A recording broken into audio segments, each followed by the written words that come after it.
네, 귀한 찬양 감사합니다. 하나님께서 영광 받으셨을 줄로 믿습니다. 우리가 신앙생활을 할 때에 가끔 좀 혼란을 느끼는 부분이 있습니다. 어떤 부분에서 혼란을 많이 느끼냐면은 내가 구원을 받았나 못 받았나 이런 부분에서 좀 혼란을 느낄 때가 많이 있습니다. 여러분들은 구원을 받으셨습니까? 정말 받으셨나요? 어떻게 하시나요? 언제 받으셨나요? 점점 좀 자신이 없어지시죠? 이런 이단들이 있습니다. 우리가 구원을 받았는지 안 받았는지 그것을 집요하게 물어보면서 구원의 확신을 흔들어 놓고 우리를 조종하려고 하는, 우리의 믿음을 흔들어 놓으려고 하는 그런 이단들도 있습니다. 근데 이런 질문들을 계속 몇 번을 받게 되면은 구원의 확신을 평소에 확실하게 가지고 있는 분들도 좀 흔들리게 돼요. 정말 내가 구원을 받았나? 진짜 그런가? 내가 언제 받았지? 이런 생각이 들고 불안한 마음, 의심스러운 마음이 생기기도 합니다. 이런 불안한 마음, 의심이 생기는 이유가 있습니다. 왜 이런 것이 생길까요? 그것은 내가 구원받았다고 하는데 내 삶을 보면은 내가 별로 구원받지 못한 것처럼 살고 있기 때문입니다. 나는 구원받았다고 하는데 그런데 여전히 내 삶 속에 문제가 있는 거예요. 삶 속에 아픔이 있습니다. 고통이 있습니다. 나는 구원받은 백성인데 왜 이렇게 내게 고통이 있고 어려움과 아픔이 있을까? 그런 생각이 드는 것이죠. 내 삶 속에 질병이 있어요. 못 고친 질병이 있어서 그것 때문에 평소에 고통스럽고 아프고 괴롭습니다. 내가 구원받은 백성인데 왜 하나님은 나의 아픔을 모른 척 하시는 걸까? 왜 고쳐지지 않으시는 걸까? 이런 생각이 들기도 하는 것입니다. 나의 성품이나 나의 인성을 볼 때에도 실망이 들 때가 있어요. 내가 구원받았다면서 이것밖에 안 되나? 왜 그때 그렇게 벌컥 화를 냈을까? 왜 그렇게 내 감정이 이상해졌을까? 정말 내가 구원받은 게 맞나? 그런 생각이 들기도 하는 것입니다. 여러분들은 어떠십니까? 예수님을 믿고 구원을 받으셨습니까? 네, 또 아까보다 또 대답이 잘하셨어요.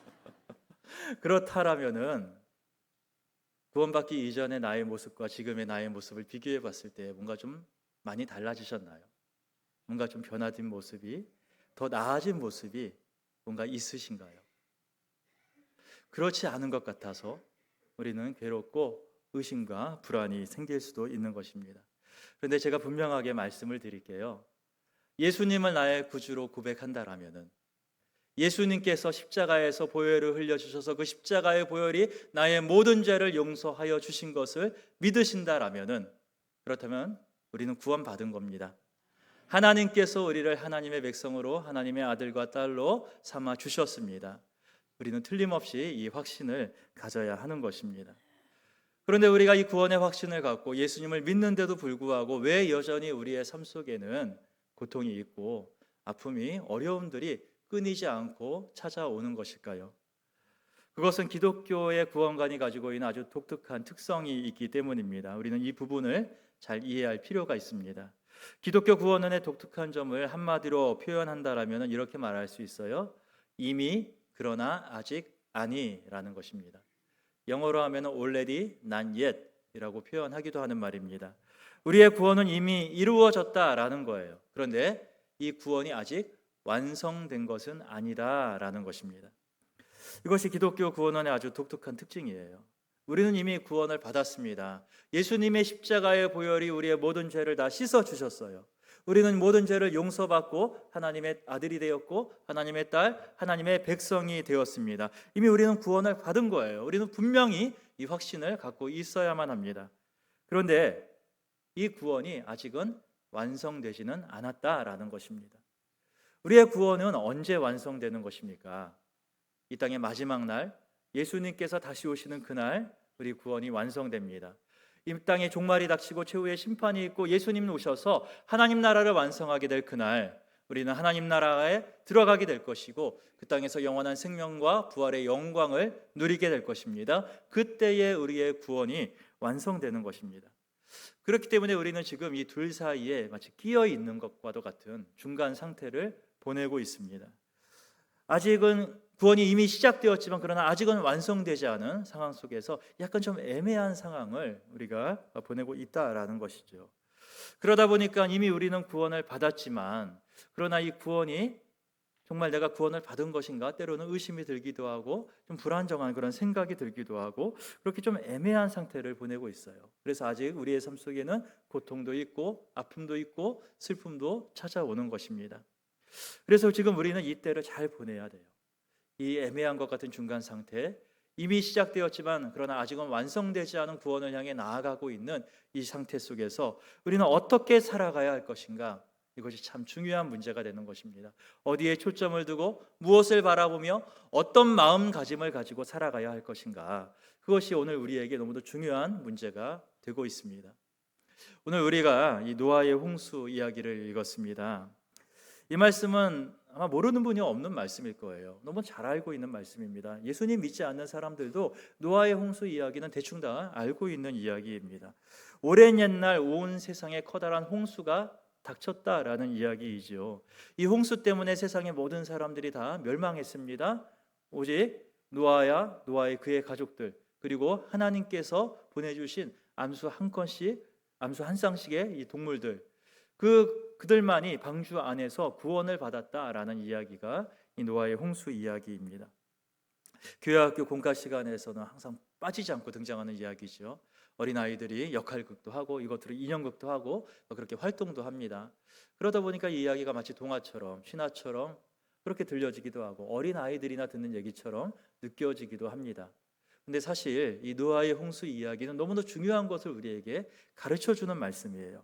바로 종말의 때를 바라볼 때에 우리에게 다가올 그 마지막 날을 바라보면서 우리의 구원이 그 완성될 날을 바라보면서 우리가 어떤 태도로 살아갈 것인지, 어떤 마음가짐으로 살아갈 것인지를 우리에게 가르쳐주는 참 귀한 말씀인 것입니다. 가장 먼저 오늘 본문의 말씀은요, 우리에게 종말이 있다라는 것을 확실하게 말씀하고 있습니다. 오늘 본문 13절 말씀입니다. 23절 말씀 같이 읽겠습니다.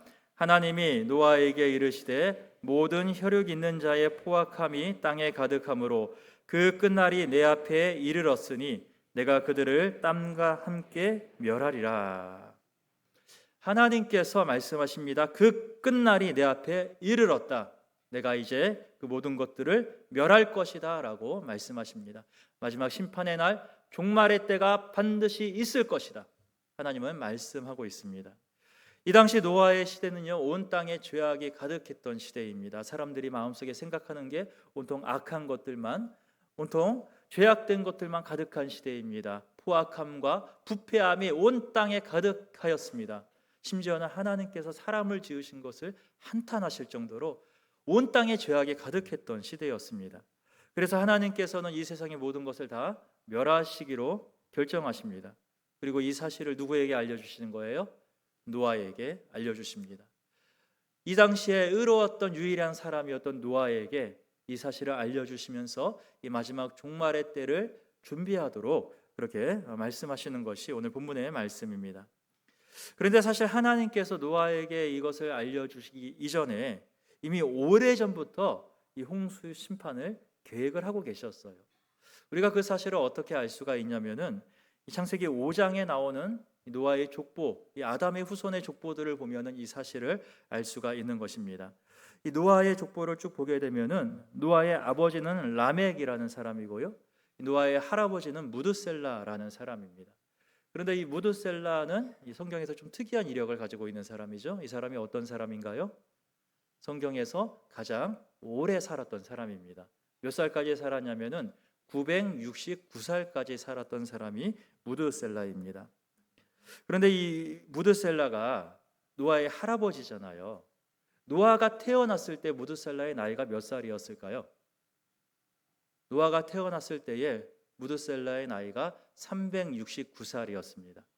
이 창세기 5장에 나오는 족보들을 잘 계산을 해보면은 노아가 태어나는 날 무드셀라의 나이가 369살이었다라는 것을 알 수가 있어요. 그런데 홍수가 닥친 게 언제일까요? 홍수가 닥친 것은 노아가 600살 되던 때, 그 해에 홍수가 닥쳤습니다. 그러면은 노아가 태어났을 때 무드셀라의 나이가 369살이었고 노아가 600살 되던 때에 홍수가 닥쳤으니까 이 무드셀라가 969살에 죽었던 바로 그 해, 바로 그때 홍수가 닥쳤다라는 얘기가 되는 거예요. 무드셀라가 969살로 죽었던 그날 하나님께서는 홍수를 보내어서 온 땅을 심판하셨던 것입니다. 이 무드셀라라는 이름의 뜻은 창을 던지는 자라는 뜻을 갖고 있다라고 합니다. 이 고대 시대에 창을 던지는 자라는 이름은 아무에게나 주어지는 이름이 아닙니다. 이 이름은 부족과 부족들이 서로 전쟁을 벌일 때에 가장 맨 앞자리에서 가장 먼저 창을 던지면서 전쟁의 시작을 선포하는 사람, 이 부족을 이끄는 가장 용맹스러운 지도자에게 주는 이름이 창을 던지는 사람, 무드셀라라는 이름이라고 하는 거예요. 그래서 이 고대 시대에는 이 창을 던지는 사람, 이 전쟁을 이끄는 그 사람이 죽으면 부족이 멸망한다, 그런 속설이 전해지고 있었다라고 합니다. 그러니까 이 무드셀라가 죽으면 멸망이 닥친다, 그런 뜻을 갖고 있는 이름이다라는 것이죠. 이 무드셀라라는 이름을 지어준 사람이 누구일까요? 무드셀라의 아버지겠죠. 무드셀라의 아버지가 누구입니까? 에녹입니다. 이 에녹이란 사람 역시 굉장히 특별한 사람이었습니다. 이 사람은 어떤 사람입니까? 하나님과 동행하던 사람이었어요. 이 사람은 에녹이 65살이 되었을 때에 무드셀라를 낳고 그의 이름을 창을 던지는 사람이라고 붙였습니다. 그리고 나서 그 후에 300년 동안 하나님과 동행하다가 365살에 이 땅에서 죽음을 보지 않고 하늘로 올라간 사람이 에녹이라는 사람입니다. 그러니까 에녹은 알았던 거예요. 누구보다도 하나님과 가까이 지냈고 하나님의 마음을 깊이 알았던 에녹은 하나님의 계획을 이미 알았던 것입니다. 지금 태어난 이 아이 무드셀라가 죽었을 때에 하나님의 심판이 닥쳐서 온 세상이 멸망할 것이다, 그것을 미리 알고 에녹은 자기 아들의 이름을 무드셀라, 창을 던지는 자라고 붙였던 것이죠. 그래서 이 창을 던지는 자 무드셀라가 죽을 때에 멸망이 임할 것이다, 그런 것을 내다보면서 무드셀라의 이름을 지었던 것입니다.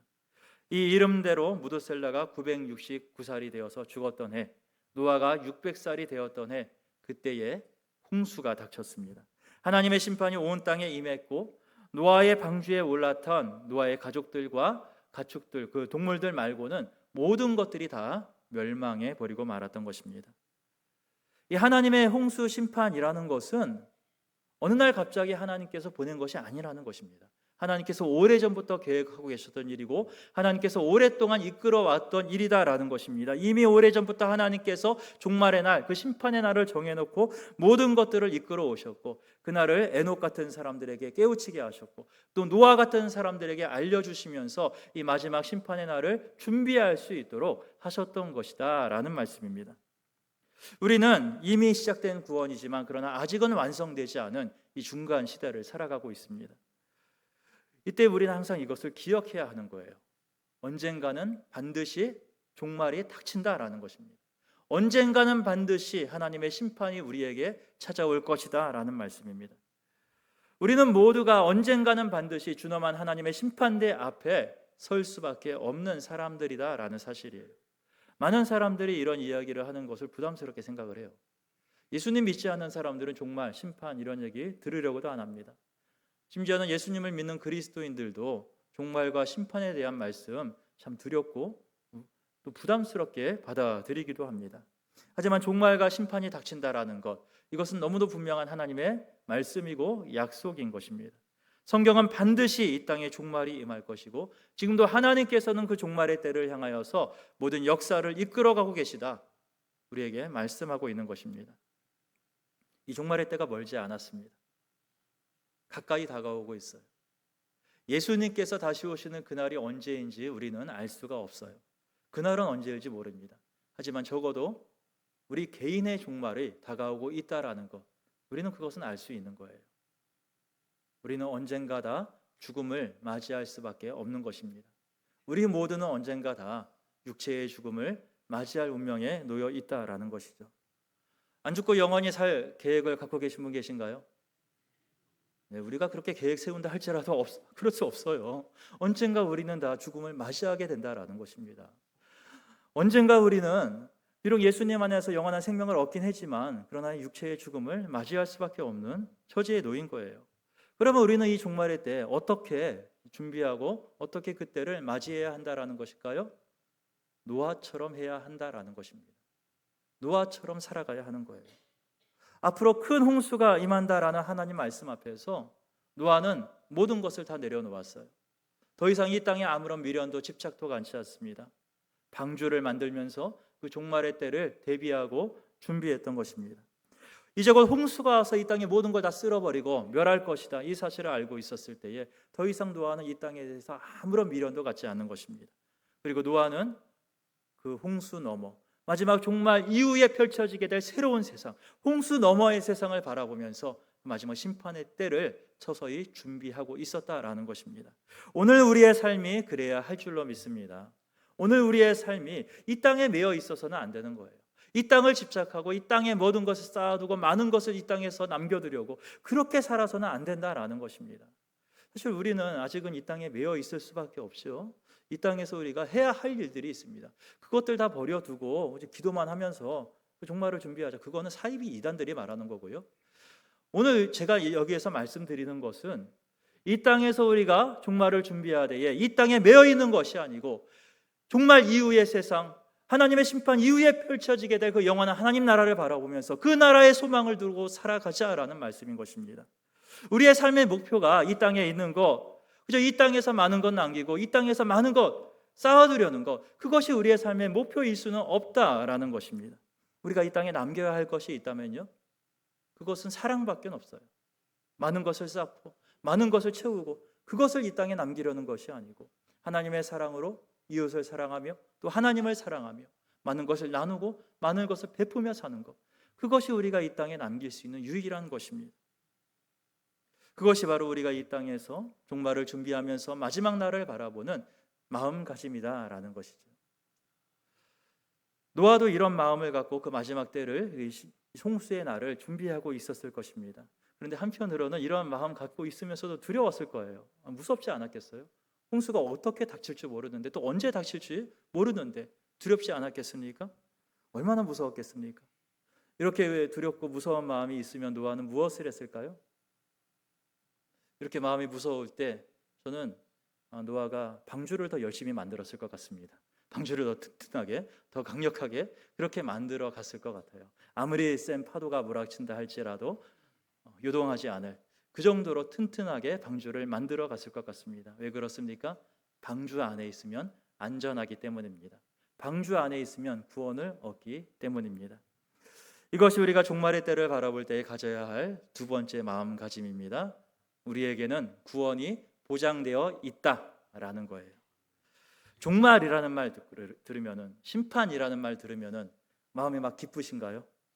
마음이 막 감사가 넘치고 마음이 막 흥겨워지고 막 그러십니까? 그런 분은 없을 겁니다. 종말, 심판 들으면은 무거워져요. 불안한 마음 생기고 두려운 마음 생깁니다. 너무도 당연한 것입니다. 그런데 성경 말씀은 종말이 결코 두려운 것이 아니라고 말씀하고 있어요. 심판이 결코 무서운 것이 아니라고 말씀합니다. 오히려 종말의 날, 그 심판의 때는 우리의 구원이 완성되는 날입니다.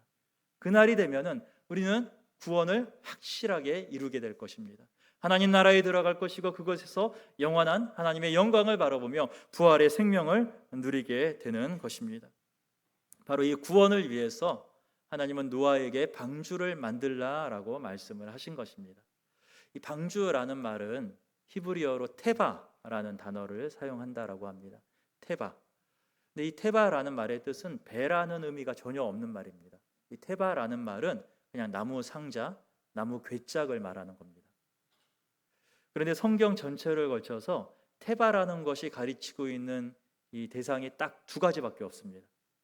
테바라는 말은 딱 두 개에만 해당되는 단어인데요. 첫 번째가 이 노아가 만든 방주, 그것을 가리켜서 테바라고 말합니다.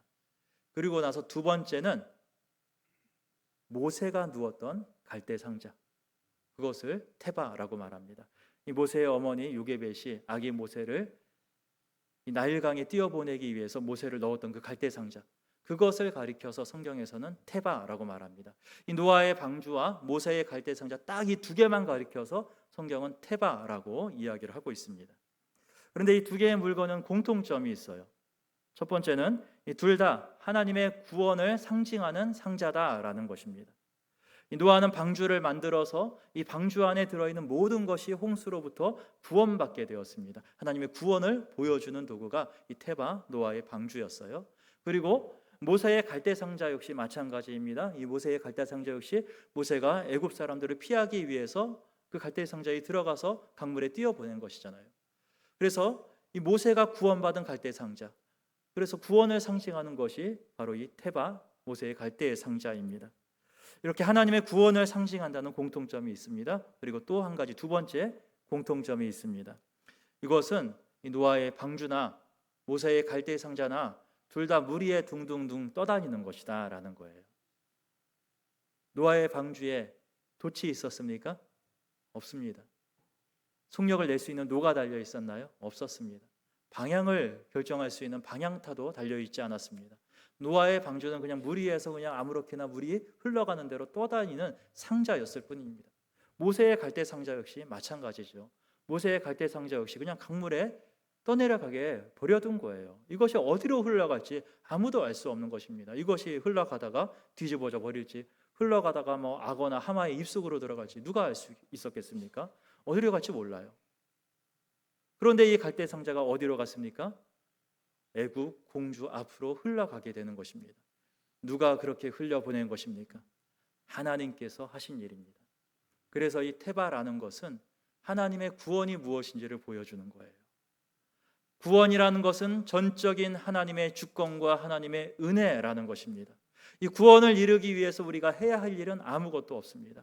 방주에서 노아는 노젓지도 않았고요, 방향타를 움직이지도 않았습니다. 그냥 하나님의 손에 다 맡겨드리는 거예요.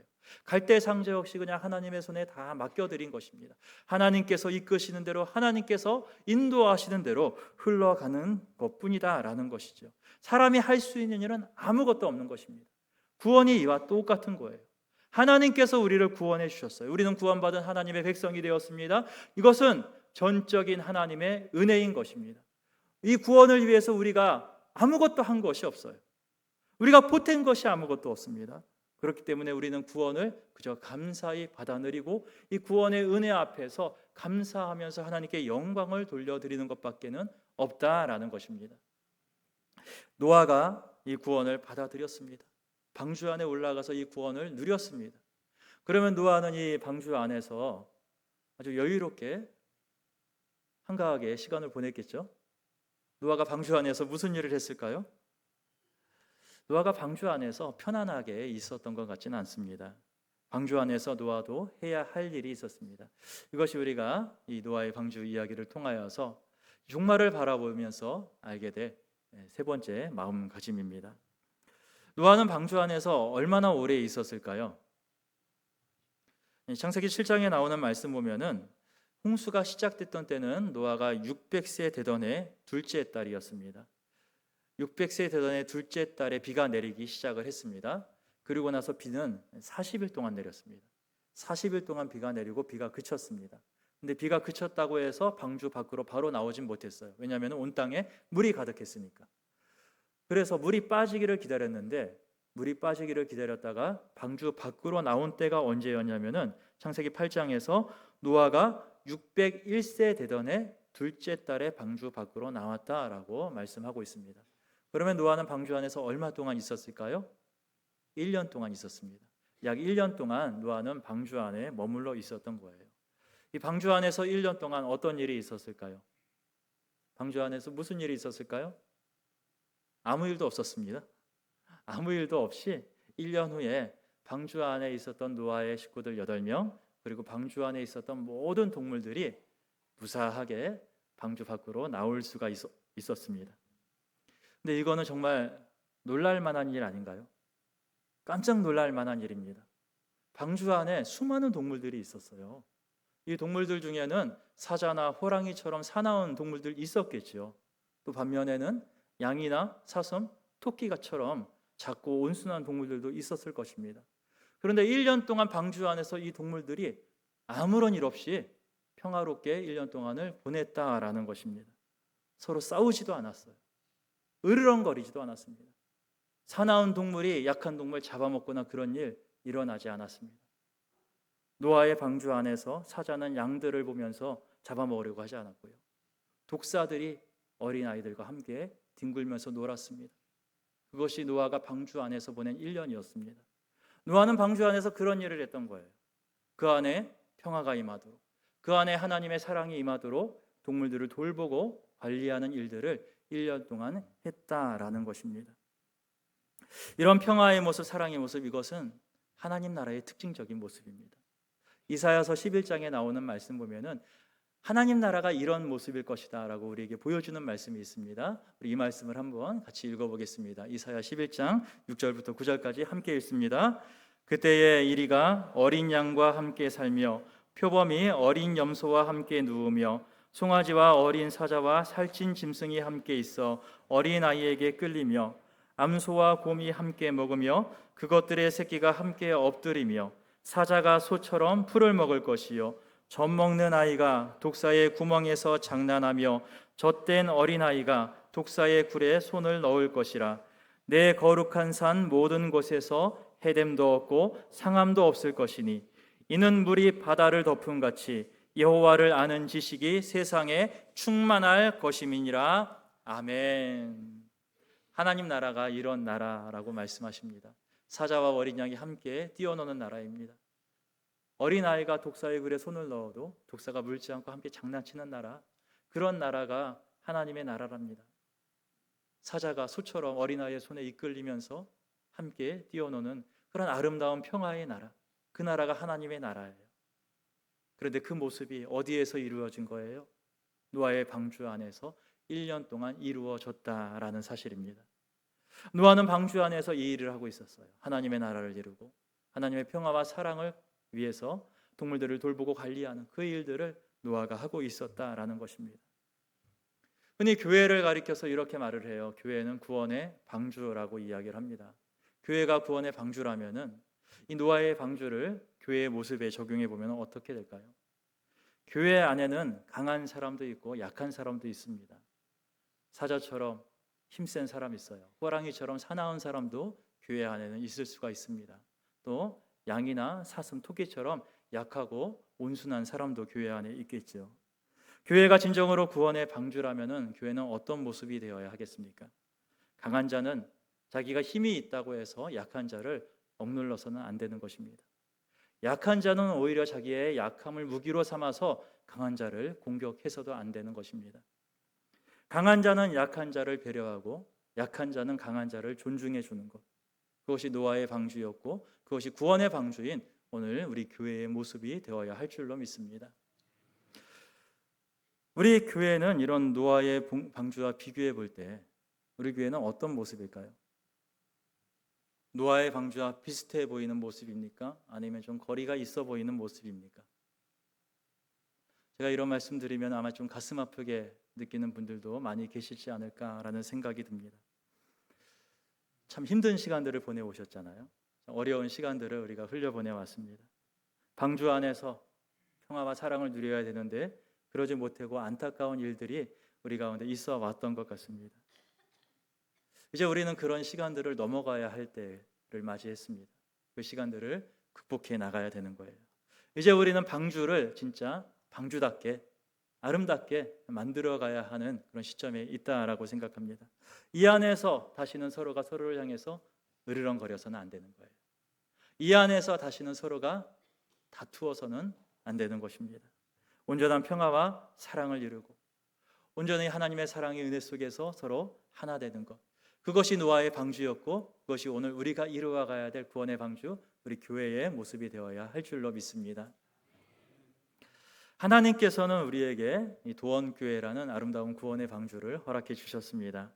여전히 방주 밖에는 비바람이 몰아쳐요. 큰 파도가 휩쓸고 다니고 있습니다. 여전히 우리의 삶은 고통 속에 있고요, 아픔과 어려움 속에 있을 수도 있습니다. 하지만 하나님께서 허락하신 구원 결코 흔들리지 않습니다. 구원의 방주 안에 있을 때에 이 방주 안은 안전한 것입니다. 오늘 이 구원의 방주, 우리 교회를 이런 안전한 모습으로 가꾸어가고 만들 수 있기를 소원합니다. 이제 우리가 해야 할 일은 하나님께서 허락하신 우리 이 구원의 방주를 아름답게 가꾸어가면서 그 안에서 하나님의 사랑과 평화를 나누는 일, 우리가 해야 할 줄로 믿습니다. 노아처럼 하나님 안에서 함께 사랑하면서 은혜를 나누면서 평화롭고 아름다운 구원의 방주 우리 교회를 가꾸어 갈 수 있는 우리 모든 성도님들 되실 수 있기를 주님의 이름으로 축원합니다. 하나님 아버지 감사합니다. 우리에게 구원의 방주로 허락하시고 이 구원의 방주 안에서 하나님의 은혜와 사랑을 나눠갈 수 있도록 우리를 이 방주 안에 올라올 수 있게 하여 주시니 참으로 감사합니다. 하나님, 이 방주 밖에는 여전히 큰 파도가 몰아치고 큰 비바람이 있다 할지라도 오늘 우리는 이 방주 안에서 하나님 나라를 이루게 하여 주시옵소서. 마침내 우리에게 언젠가 다가올 그 종말의 때를 바라볼 때에 우리가 이 안에 있으면서 두려워하지 아니하고 걱정하지 아니하고 형제와 형제가 서로 연합하여 사랑하면서 하나님 나라를 온전히 이루어가는 아름다운 방주 공동체를 이루게 하여 주시옵소서. 감사하며 예수님의 이름으로 기도드리옵나이다. 아멘.